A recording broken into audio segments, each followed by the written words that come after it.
Salah satunya dengan PPN BTP ya. Jadi PPN-nya ditanggung pemerintah. Ya, itu cukup kan angin segar lah bagi industri properti. Pak Presiden dan beberapa expert menyatakan bahwa kondisi saat ini meskipun global tidak baik-baik saja, tapi Indonesia cukup terkendali lah. Turunan dari itu, ya demand terhadap perumahan akan bertahan dan kita harapkan meningkat.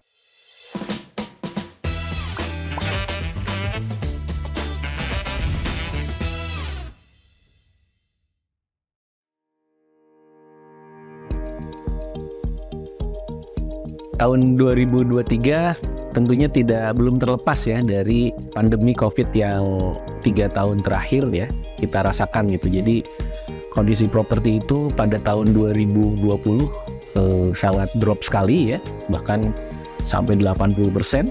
Kemudian tahun 2021 sudah mulai bergerak ya, tapi tetap belum pulih, sehingga pemerintah memberikan insentif salah satunya dengan PPN BTP ya. Jadi PPN-nya ditanggung pemerintah. Ya, itu cukup kan angin segar lah bagi industri properti untuk kemudian bertumbuh gitu di tahun 2021, dilanjutkan tahun 2022.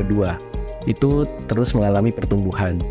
Nah, tantangan berikutnya ketika kita lepas dari pandemi ini adalah resesi global ya. Jadi banyak expert ekonomi dunia menyatakan bahwa dunia ini ekonominya sedang tidak baik-baik saja.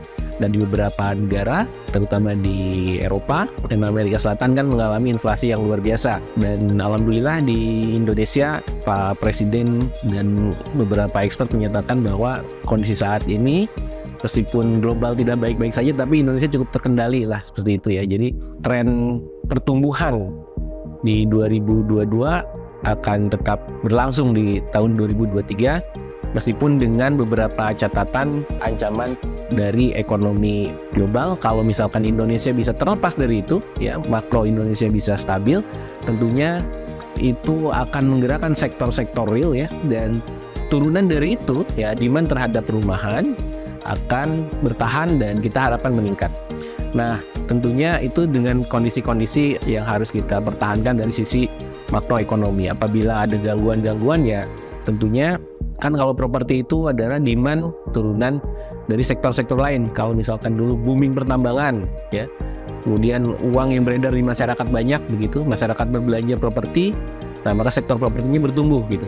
Kalau sektor realnya tidak berjalan, sektor propertinya ya menjadi terhambat. Nah, secara umum kita melihat ya, kita masih optimis bahwa 2023 kita akan masih tetap bertumbuh, dengan tadi kita harus tetap berhati-hati terhadap kondisi ekonomi yang ada sekarang.